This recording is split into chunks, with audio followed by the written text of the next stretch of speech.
Congratulations, San Francisco. You have once again proven yourself to be the most progressive city in America. Welcome to Dave's Club, where we make fun of the woke left on a daily basis. I'm glad you're here. Man, I got a good show for you guys today. A damn good show. This is the kind of progressive left-wing rot that's infected blue cities all over the country. So it seems an Asian firefighter was beaten almost to death. It might have been deadly if a bystander did not draw a handgun to stop it, by his own colleague. All because of co-workers discussing the attacker's personal business. Talk about my personal business? I will end you. Here's the kicker. The perpetrator is black and the victim is Asian. Guess who lost their job? And guess who's still drawing a salary? It's San Francisco, so I'm sure you know the answer. What really bothers me is the hypocrisy of the system and how it's perfectly fine to be biased against certain groups now and then to virtue signal about being inclusive and anti-racist. Let's watch this amazing story. The whole time I was yelling at him. I said, "Robert, stop. What's wrong with you? Stop." And he just didn't stop. He was relentless.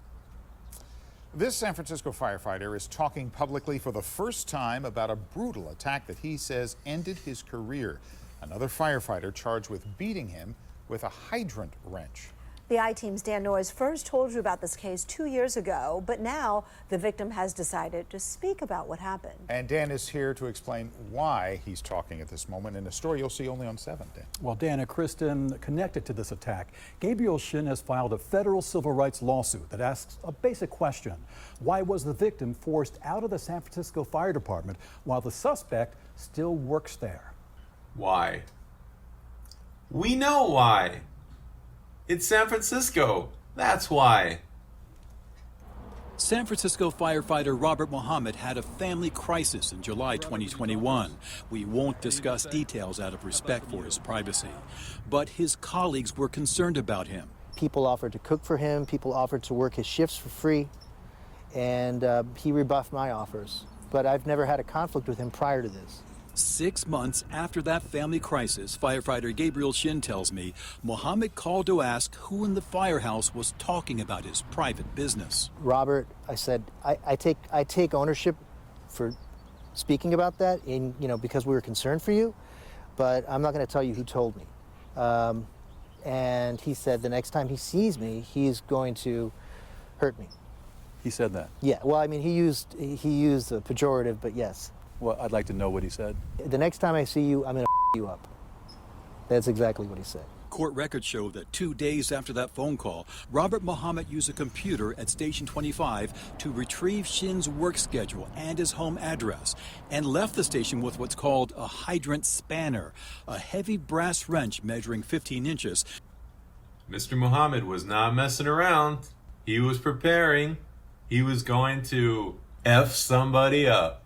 That's used to turn the water on and off. Muhammad drove across the bridge to Shin's home in Oakland and found him out front sweeping the sidewalk. I heard somebody say, "Are you going to tell me who told you?"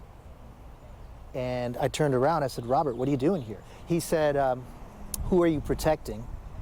I said, "I forgot." And then he reached into his back pocket. He pulled out the large brass spanner and he started swinging at my head. A witness called 911. 911 emergency, what are you reporting? Yeah, somebody's being beat with a wrench on 9th Avenue and East 19th Street.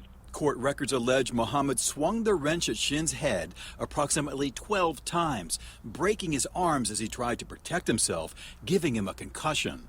One blow sent Shin's glasses across the street, he said. The attack stopped only after a neighbor who works against human trafficking pulled a handgun and confronted Muhammad. And then he slowly dropped the spanner. Thank God that, it is San Francisco, but thank God that guy had a handgun. Otherwise, this Asian firefighter would not be doing this interview right now. He'd be in the ground. And looked backwards and walked away towards his car, which is approximately a block and a half away. Robert Muhammad has pleaded not guilty to felony assault with a deadly weapon, with several enhancements and one special allegation, great bodily injury. His criminal defense attorney, Jim Bustamante, has declined to be interviewed about this case in the past. So I'm going to cover this in the future. I appreciate your time, huh? And has not returned my phone calls and emails this week asking for a reaction to the Gabriel Shin interview. In addition to the criminal case, Shin has filed a federal civil rights lawsuit against the city and county of San Francisco, Robert Muhammad, Chief Janine Nicholson, and other members of the San Francisco Fire Department for battery, assault, race and color discrimination, disability discrimination, retaliation, and more. Shin's attorney, James Torres, says Robert Muhammad never faced discipline and never missed a paycheck. You have an individual that the chief has allowed to continue working all this time, continue drawing taxpayer salary all this time after attempting to murder a fellow firefighter. So I attempt to murder my colleague, and my colleague is the one that loses their job, and I continue working, and I continue drawing a salary. Only in San Francisco. Well, only in a blue city, I should say. The lawsuit also says several of Shin's direct supervisors ordered him to drop the charges and to not cooperate with the police investigation of the attack. The first person called me and said, hey, is there any way we can work this out? The second person called me and said, you can't charge him, you've got to drop the charges. That man's got a family. And of course I was angry. I said, he just tried to kill me. The lawsuit says they treated Shin with startling prejudice and Muhammad with baffling favor from the outset because they saw one difference. Shin is Asian and Muhammad is black. The one difference, of course. In their answer, the defendants deny each and every allegation.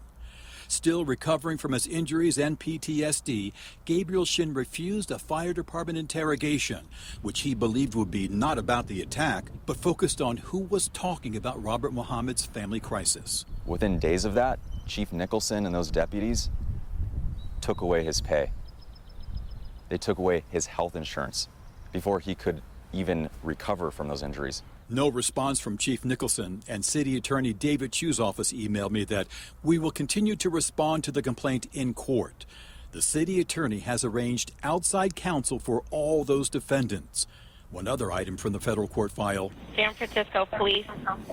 Hey, I've got a guy following me. I just served him some legal documents. I'm on Treasure Island. Wonder if you guys could help me out. These are pretty. Last year, a process server went to the fire department training center where Robert Muhammad now works. After he handed the firefighter a summons, Brendan Kleiman tells me he got into a high-speed chase with Muhammad, so he called 911. And it was raining super hard. There's construction on the island. It's like really sketchy. Subject now agitated. And he's following you in his vehicle? Yeah. I mean, we're going like 75 miles an hour, weaving in and out of other cars. We're not the only ones on the road. And he's coming up and he's swerving, trying to hit me. And I'm speeding This guy is apparently a complete psychopath. up, slowing down, speeding up, just trying to get around the cars. Muhammad finally backed off. Gabriel Shin's lawyer tells me they informed the city attorney and filed a declaration about what happened into the case file. If you look at the situation objectively, there's no way that he should still be working. If he were a police officer, I don't think he'd still be working and drawing his salary. And I don't understand why that's happening, but that is happening. Yeah, he doesn't understand why it's happening. I don't blame him. I don't understand either. Although I do understand because it's San Francisco, like I keep saying. All right, guys, just another day in woke San Fran. As always, please support the channel by liking and subscribing. I'm churning these out 5 days a week. You don't want to miss it. I'll see you next time.